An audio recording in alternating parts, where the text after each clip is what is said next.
Thank you for joining us tonight. It is election night in Wisconsin, and the results have been pouring in. We have team coverage across the state covering the very biggest races: governor, U.S. Senate, attorney general, many more. We have the fastest numbers, the best analysis. Let's take a look at the top races now. For governor, incumbent Scott Walker, a very tight race, 66% of precincts reporting.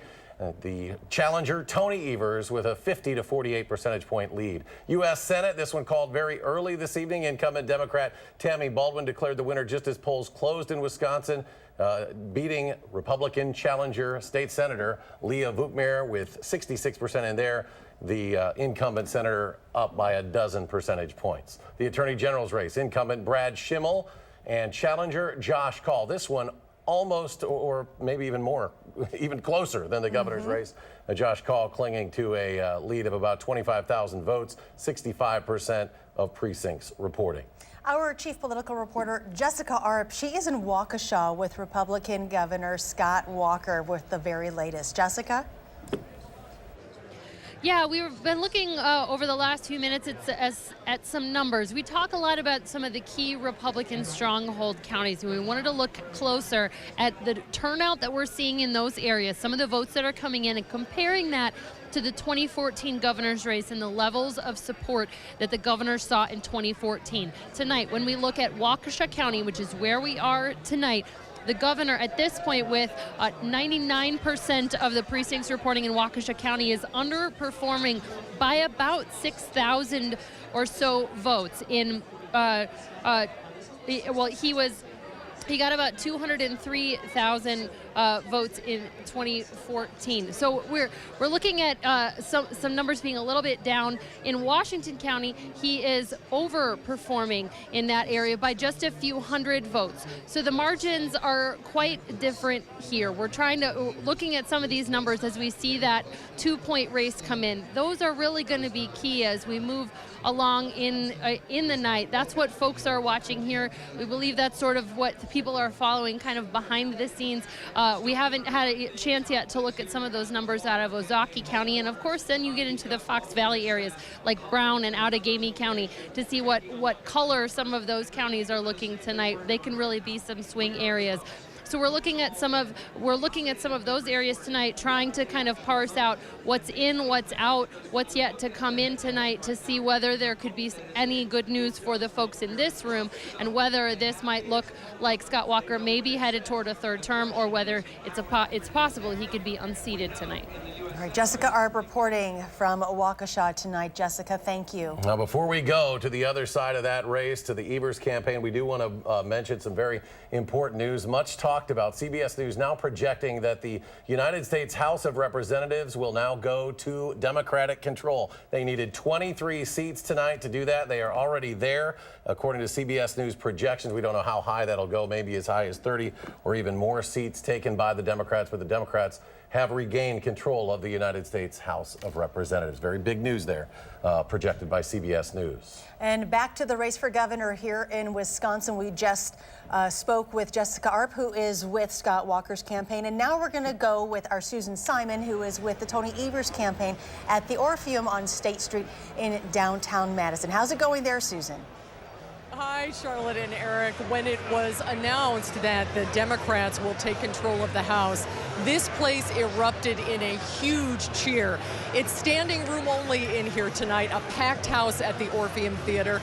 And if there's not officially a wave happening, the people here feel strongly that things are at least going very well in their direction, and they hope that will bode well for Tony Evers tonight. This is proving to be the race of the night and as close as everyone predicted. We're watching where the vote totals are coming in, particularly Milwaukee. The crowd here very happy to hear that Tony Evers is doing well in Milwaukee, and that the turnout was exceptional in Milwaukee, which the Evers campaign had worked very hard to turn out the base there. 2 years ago, Milwaukee underperformed for Hillary Clinton, and there were some painful lessons learned in that. So people here seem to be enthusiastic so far. Things are going in their direction. We're also watching western Wisconsin, La Crosse and Eau Claire. Tony will need to do very well in the western part of the state, as well as pockets of blue in Rock County and in other parts where Democrats traditionally do very well. Tony Evers is hoping, when all is said and done, though, that Wisconsin voters will accept his message that he wants to unify the state. That has been a big theme of his campaign. There's a very good chance tonight we might see a Democratic governor and a Republican-led state legislature. And Tony said he accepts that challenge. If he is the winner tonight, he's going to move this state forward. And he's going to de-emphasize this tribalism in politics. So we'll wait to see if that's a message that resonates. We're watching it very closely here in downtown Madison.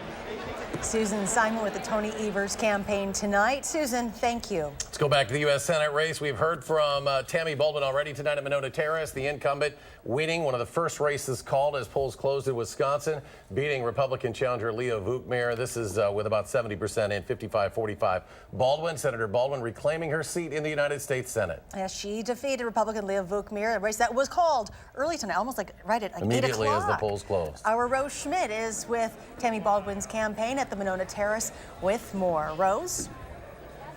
Well, Tammy Baldwin will serve another 6-year term in the U.S. Senate, and of course, the people here tonight were very, very excited to hear that. As soon as the news about that, they immediately erupted, and they've been following it all night. And Tammy Baldwin gave a victory speech about an hour ago, and she focused on what she says is broken in Washington. She said that the campaign that she ran was hard fought, and she called it she said it was not a political fight, but a fight about what is right. Now let's take a listen to what Tammy Baldwin said about her opponent in this race, Leo Vuchmeier. This was a hard-fought race. I have a tremendous amount of respect for anyone motivated to run for office based on their personal experience. And Leo Vuchmeier ran for office advocating a better education for her daughter. And I want to thank her for her 16 years of service in our state legislature. And Baldwin, during her speech, also focused on some of the issues in this race that she says have been very important to her, including health care and the debate over pre-existing conditions, as well as climate change, which, of course, the mention of that got a huge reaction from this audience here. And you can see that many of Tammy Baldwin's supporters are still here tonight, and they're still waiting as the election results come in for the governor's race and other races throughout the country. And, of course, stick with us as we give you the latest election results. Back to you. Rose Schmidt reporting from Monona Terrace. Rose, thank you. All right, political reporter Jessica Arp is with the Vuchmeier campaign in Waukesha. She joins us now with the latest there. Jess? Well, yeah, Vuchmeier, when she took the stage just a few minutes ago, said that she had tried to call Tammy Baldwin to concede, had said that they had disagreed on many issues, but that Baldwin ultimately, she thought, had fought a hard campaign. She said she did think, although the results didn't go in her way, that she felt like her team had outworked Baldwin's team. She talked about being outspent in this race ultimately, but said that she wouldn't change anything about how this race went. Many of us know who've followed this race strongly that Vuchmeier had run as an underdog. She felt like she was going from behind in this race when she began it, and many of the polls showed her in behind from seemingly the beginning here. She had aligned herself pretty strongly with President Trump in a year where there in a midterm is often pushback on the incumbent or on the party that is currently in power. But tonight she thanked those who helped her in this race and ultimately said she talked about issues that matter. Here's what she said just a few minutes ago. So let me just end with a verse. 2 Timothy 4:7. I have fought the fight, the good fight, and I have finished the race, and I have kept the faith. And now I'm asking all of you, for the sake of our state and our country, to do the same. Keep the faith. God bless. Thank you all so much. She did thank her supporters there and left the room this evening. Now, many of the folks here are still here waiting, watching these results closely, as Rose had said is happening in the Baldwin campaign, paying very close attention and waiting to see what is going to happen next in this governor and attorney general's races. Thanks again, Jessica Arp. Our reporters have really been working hard tonight. Going back to the congressional races across the state, Brian Stile will take a seat in the United States Congress, succeeding the Speaker of the House, Paul Ryan, but he will be in the minority when he gets there because Brian Stile, though a winner tonight, the Democrats have retaken the House of Representatives. Stile running against Democrat Randy Bryce there, a combative campaign that involved numerous attack ads, fiery debates. Stile running with the endorsement of Speaker Ryan, running on the platform of being a problem solver. Throughout the campaign, he touted his 10 years of experience working for Rock County manufacturing companies and his time working for the UW-Madison Board of Regents. Although tonight the campaign is over, I'll continue to fight for these ideas. I promise to take the same energy and enthusiasm I brought to this campaign to Congress. I promise to take my problem-solving skills and my Wisconsin-style work ethic to Congress to tirelessly work on your behalf. Speaker Ryan announced in April he would not be running for re-election to the House of Representatives following his retirement. The Speaker says he plans to live in Janesville with his family. We now go to our panel of experts. Matt Rothschild, Brandon Scholes joining Neil Heinen. Neil? Thanks, Eric. So, Brandon, the contrast between the performance of the Democrats in the House, taking back the House, and in Wisconsin seems pretty unusual to me. Well, I think tonight we're seeing some really interesting things going on. You see a Tammy Baldwin victory. You see the governor's race still remaining close, same with the attorney generals. But in one of the big competitive House races, Brian Stile wins, retains the Paul Ryan seat, which was the jewel that House Democrats wanted to take away, even after Ryan announced he wasn't going to run. And we're watching the numbers in the 6th congressional district, and Glenn Grothman's looking at a 55-45 lead over Dan Cole with 67% reporting. So none of that's going on in Wisconsin. You know, the two competitive races stayed Republican, and they didn't fall into this stream that you're seeing in some of the other races happening across the country. And it just doesn't seem to line up with the governor and the attorney general's race right now. Well, it's very interesting, and I think for progressives and Democrats in Wisconsin, I think people are thrilled that the House of Representatives has gone Democratic, that there'll be some check on this runaway Trump train that is so disastrous for this country. And the Evers race is really giving people a huge shot in the arm. If it continues that way, there will be jubilation on the progressive and Democratic side in the Capitol tomorrow. Yeah, and if you look at the U.S. Senate side, while Tammy Baldwin wins re-election, it looks like Republicans in the U.S. Senate are poised to pick up 2 or maybe 3 seats. You know, they survived. Cruz survived, but they picked up North Dakota. I think they're going to pick up Missouri. So, you know, this is an odd twist of whatever that blue wave thing was supposed to be. Can we put that to bed for the night, the blue wave? But let's give Tammy Baldwin credit. I mean, she was targeted. She was one of the chief targets of the Republicans and the outside groups. They threw tons and millions of dollars of money at her, and she survived, and she did tremendously well. And she spent about $9 million, too.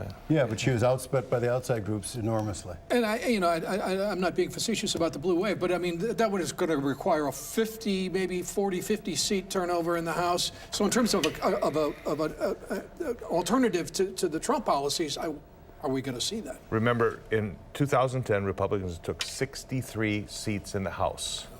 That was a red wave. Right. I mean, the Democrats, they are going to have additional checks and balances here, for sure. Getting one branch is going to be a big consolation prize for the Democrats. Yeah. And either of you, I mean, watching the trends in the state in terms of the governor and attorney general as of right now. I believe that Tony Evers is going to win this right now. The way I look at it, he's outperforming Walker's performance 4 years ago against Mary Burke. And I think unless something dramatic happens in the next hour, I think Tony Evers is going to be the next governor of Wisconsin. Matt and Brandon, thank you both very much. Back to you. All right, gentlemen, we appreciate it as always. And we have more races to cover tonight. We'll be right back after this break. You're watching Election Night right here on News 3.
And welcome back to our coverage of Election Day 2018. Lots of races still up for grabs at this hour. And we've mentioned the governor's race, of course, the race for Attorney General as well. Incumbent Brad Schimmel with his hands full with challenger Josh Kaul. 70% of precincts reporting, just 16,000 votes separating these two at this time.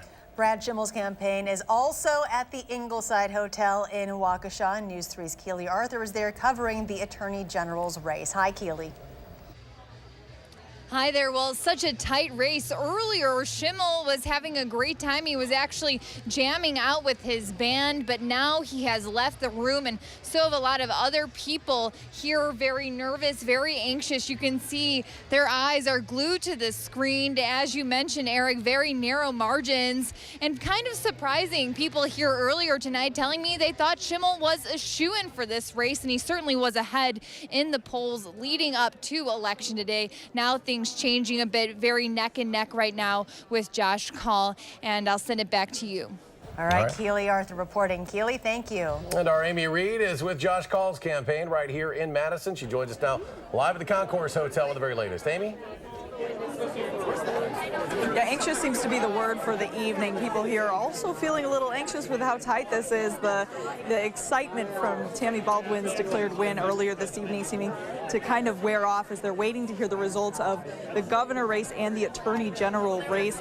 They're waiting here tonight. Josh Kaul likely not going to show up until after the race is called. That's what his press secretary told me earlier. Now, something that Josh Kaul has been under fire for the Schimmel campaign is that he has not spent very much of his adult life in Wisconsin. He's only moved here in 2014. He's been here for about 4 years.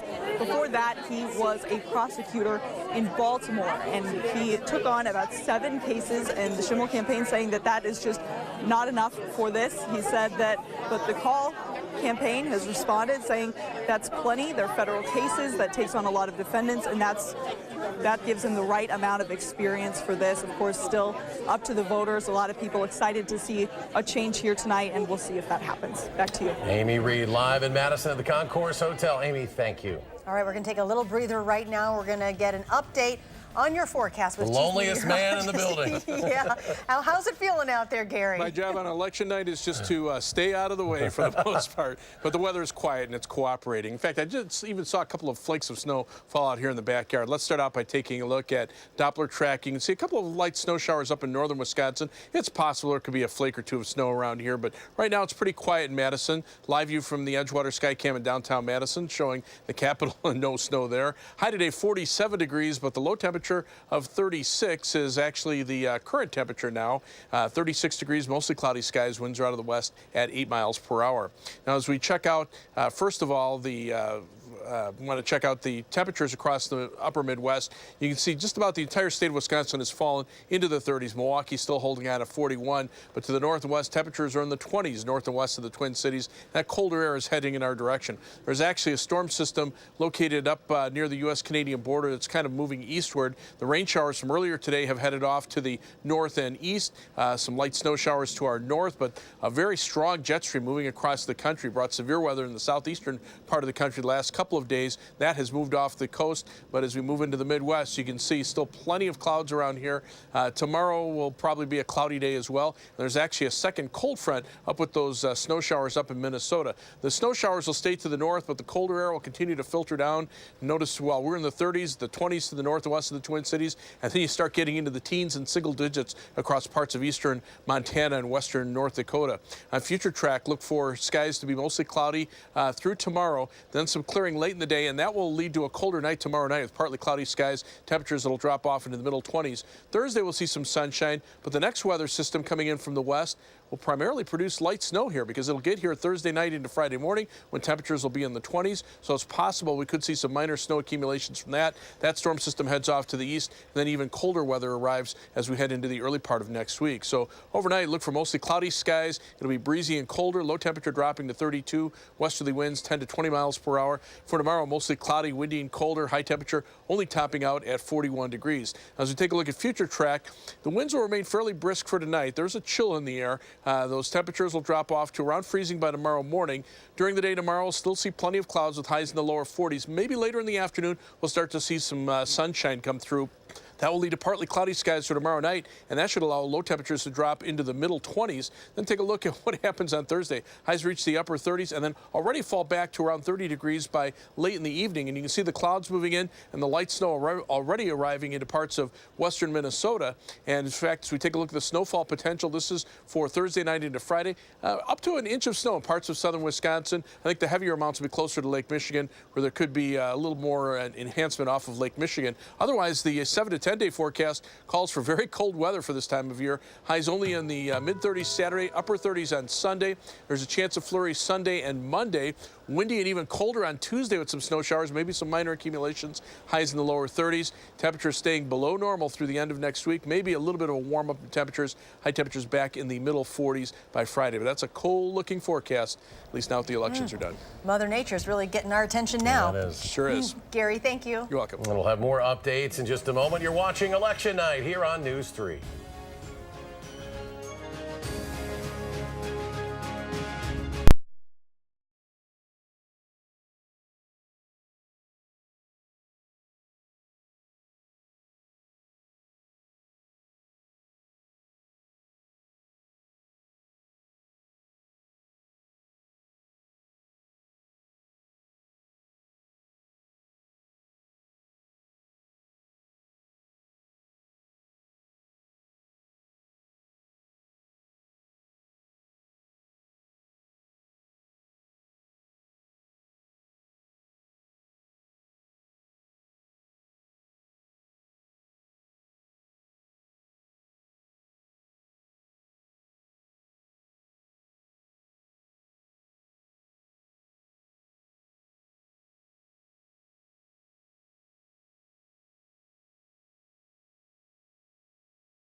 Welcome back to our campaign 2018 coverage. We're going to now go back to the governor's race.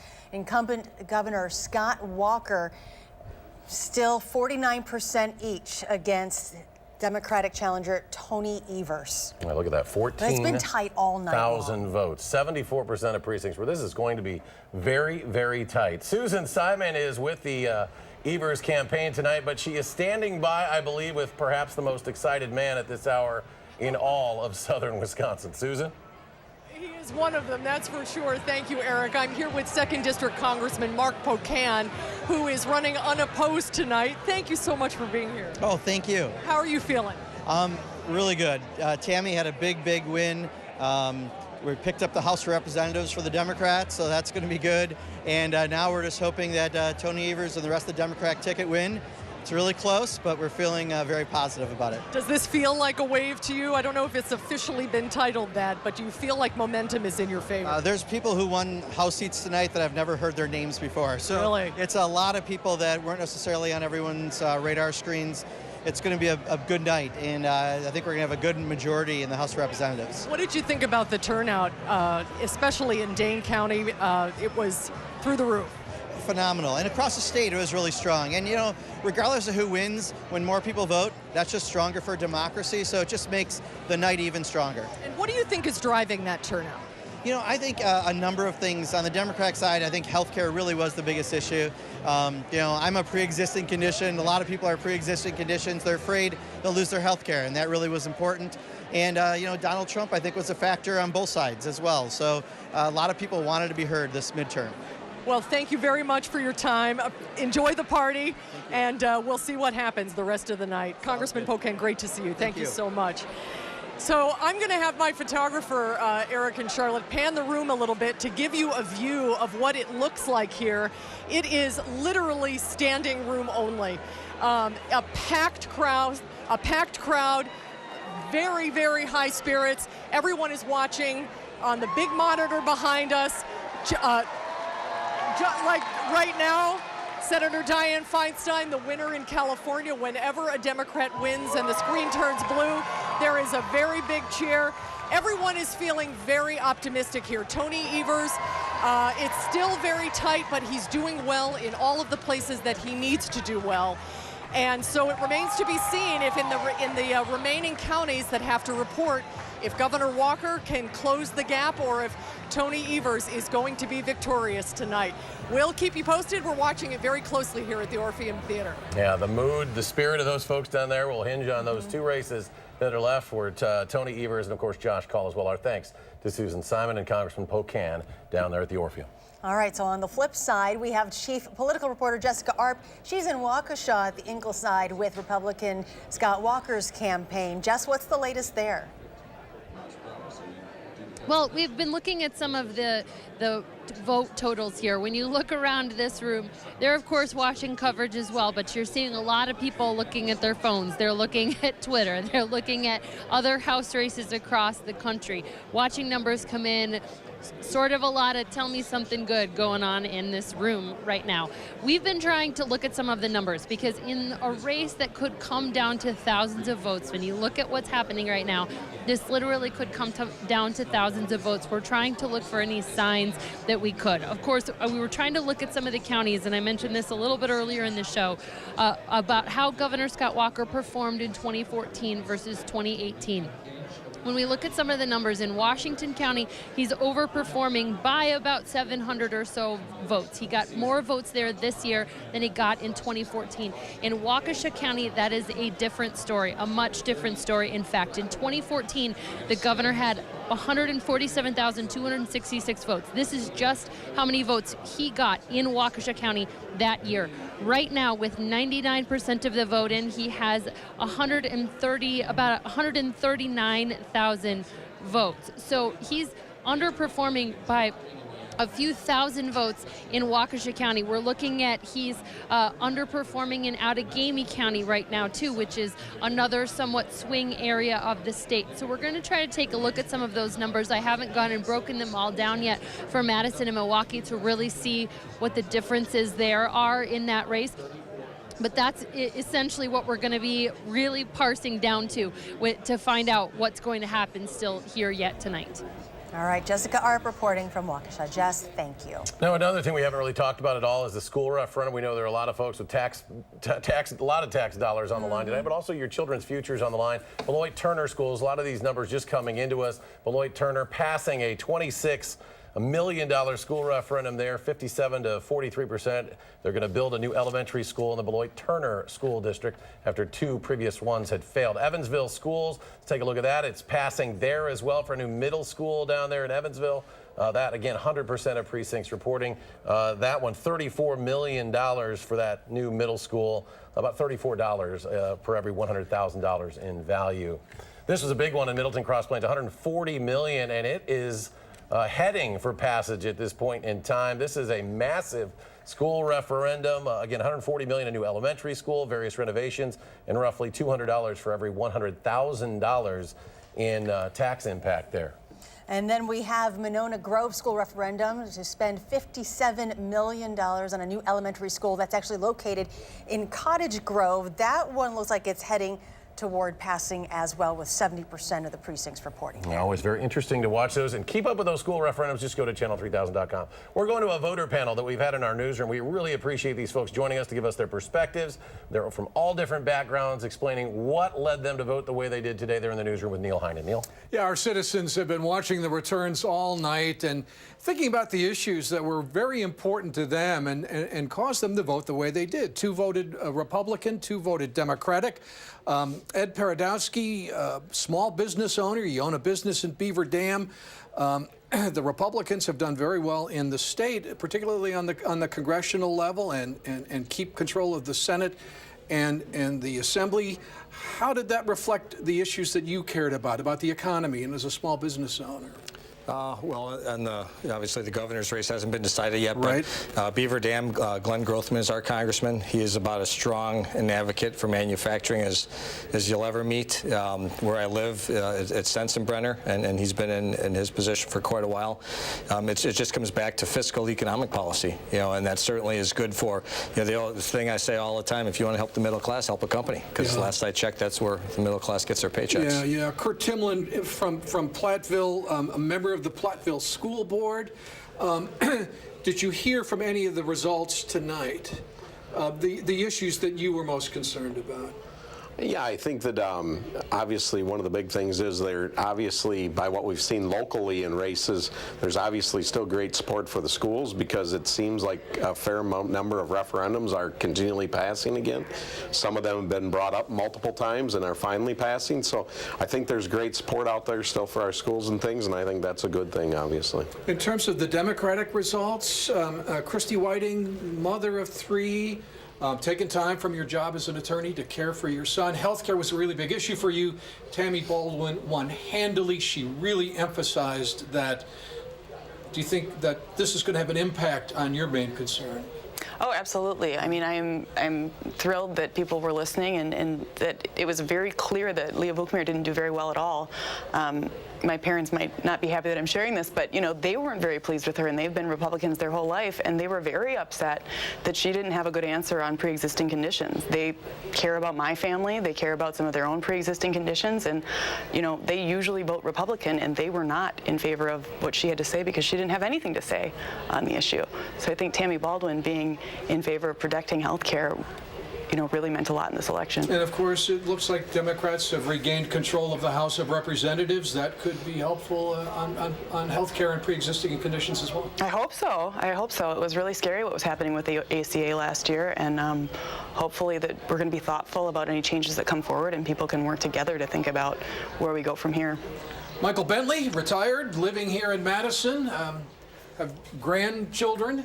The governor's race is very, very close, but Tony Evers, your candidate on education issues, is right in the thick of it. And it looks like the issues that you care about most are one of the reasons he's there. Exactly. And, I'm really impressed I've been impressed with Tony Evers. I'm impressed with the huge voter turnout that Wisconsin has done today. It's exciting. And looking forward to the end result this evening. Now, we don't know what all of the results are going to be throughout the day, but just thinking about Platteville, Kurt, When we think about the divisiveness in the state, can you see a roadmap to a little more collaborative efforts in Platteville? Well, I hope there's a roadmap, and I hope that both parties can decide to follow that roadmap and come together at a common point. I mean, I think that's what we all need at the end of the day, and I think that if we respect each other's opinions and listen to each other's opinions and then form our own opinions and work from there, we'll all do much better.